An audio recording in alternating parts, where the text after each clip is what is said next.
오늘 본문은 가나안을 떠나 세일산에 정착한 에서가 세 아내로부터 낳은 자녀들과 그 자녀들로 말미암아 주어진 여러 족장들의 명단을 소개하고 있는 내용입니다. 본문은 에서의 아들들의 이름과 가문의 족장들의 이름을 상세히 기록하고 있습니다. 그런데 성경에서 구원 역사의 주류가 아닌 뒤류에 속하는 가문에 대해 이처럼 상세히 소개하는 것은 매우 특별한 경우에 해당된다고 합니다. 그렇다면 본문은 왜 언약의 계승자도 아닌 에서의 후손에 관해 이처럼 상세히 기록하고 있을까요? 그것은 우선 역사 속에서 에서의 후손인 에돔 족속이 선민 이스라엘과 밀접한 관련을 갖게 되기 때문이며, 하지만 보다 근본적으로는 하나님의 말씀은 반드시 성취된다는 것을 증명하기 위해서일 것입니다. 하나님께서는 에서와 야곱이 태어나기도 전에 그들이 두 민족을 이루겠고 큰 자는 어린 자를 섬기리라고 말씀하셨습니다. 그리고 본문은 하나님의 말씀대로 에서의 후손들도 번성한 민족을 이루었음을 증거해주고 있는 것입니다. 또한 후에 에서의 후손인 에돔은 이스라엘 자손인 다윗에 의해 정복당함으로 하나님의 말씀은 완전히 성취되었다고 성경은 말합니다. 이와 같이 하나님의 말씀은 한치의 오차도 없이 반드시 성취된다는 것을 성경은 독자들에게 말하고자 하는 것입니다. 문서화된 본문을 읽고 있는 첫 독자, 즉 바벨론 포로에서 귀환하는 이스라엘 백성들에게 성경 저자는 너희를 예루살렘으로 인도하시는 분이 바로 이런 하나님이시라고 암시하면서 담대히 하나님을 신뢰하고 믿고 따르라고 강조하고 있는 것입니다. 36장 9에서 10절입니다.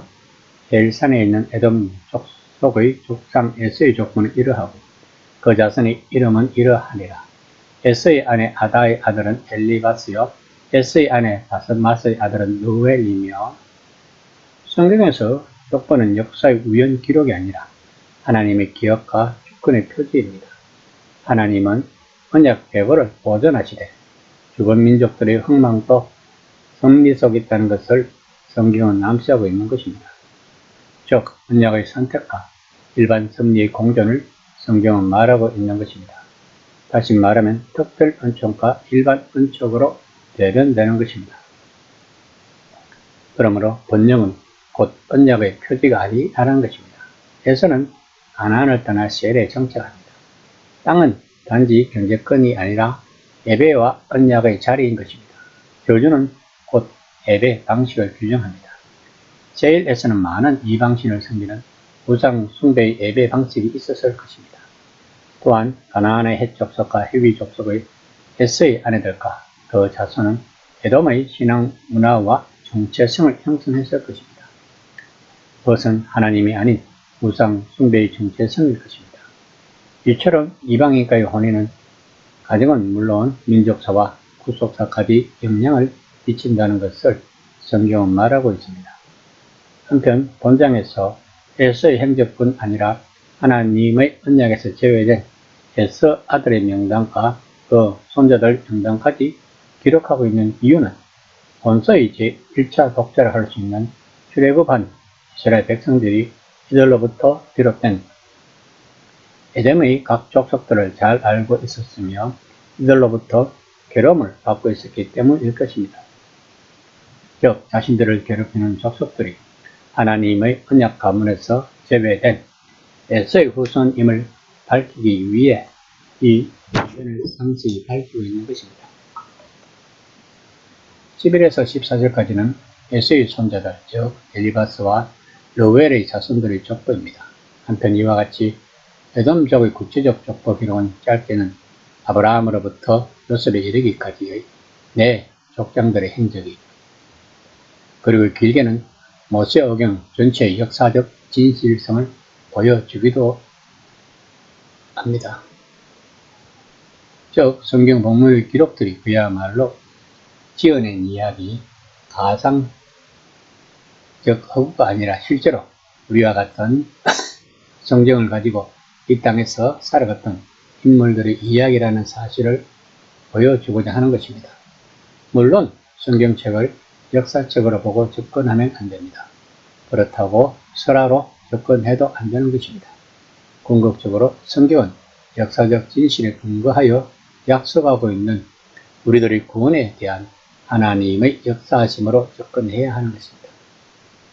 또한 15절에서 19절까지의 족장 목록은 에돔이 일찍이 지역별 지도체제를 갖춘 것으로 보여주고 있습니다. 그러나 37장으로 넘어가면 야곱의 가문은 아직도 연단의 길을 걷고 있는 것을 알 수 있습니다. 이처럼 성경은 하나님 백성에게는 때로 연단이 먼저 오고 영광은 나중에 온다는 것을 이야기하고 있는 경우가 많습니다. 즉 성화의 과정을 겪고 난 후 영화의 단계에 들어간다는 것입니다. 반면 세상은 영광이 먼저 오고 허물을 짐이 뒤따른다고 시편 73편에서 말하고 있는 것을 알 수 있습니다. 이처럼 에서의 조건은 구속사의 중심 계보는 아니지만 하나님이 열방의 족속들 가운데 역사를 주관하심을 보여주고 있는 것입니다. 이사야는 메시아는 모든 민족을 위한 빛으로 오셨다고 이사야서 49장 6절에서 말했습니다. 성경에서 족보는 역사의 우연 기록이 아니라 하나님의 기억과 주권의 표지입니다. 이처럼 성경은 하나님의 언약 계보를 보존하되 주변 민족들의 흥망도 섭리 속에 기록합니다. 즉 누가 중심에 있는가 보다 누가 하나님 앞에 기억되는가가 관건인 것입니다. 결국 에돔의 결말은 교만과 경제 위험의 종말을 드러내게 됩니다. 오늘 본문은 스쳐 지나가기 쉬운 족보죠. 하나님 나라에서 무엇이 중요한 것인지에 대해 말하고 있습니다. 즉 세상에서 빨리 커지는 것보다 하나님 안에서 바르게 자라는 것이 중요하다는 것입니다. 또한 메시아 계보는 야곱을 통해 진행되기는 하나님은 모든 민족의 역사 속에서 일하신다는 것을 말하고 있는 것입니다. 즉 창세기 12장 3절 땅의 모든 족속이 너로 말미암아 복을 얻을 것이라고 하신 말씀을 주변 족보를 통해 이루어 나가심을 보여주고 있는 것입니다. 즉 하나님은 언약을 따라 역사를 인도하시며 그 섭리는 모든 민족을 위해 흐른다는 것입니다. 우리들은 성경의 족보를 통해 하나님은 언약을 좁게 지키시고 섭리를 넓게 흘려 보내신다는 것을 알 수 있습니다. 그러므로 우리는 빨리 성공하는 삶보다는 하나님 안에서 바르게 살아가는 삶을 선택해야 할 것입니다. 이 시간 나는 과연 하나님 안에서 바른 삶을 살아가고 있는지 한번 생각해 보는 시간이 되었으면 합니다.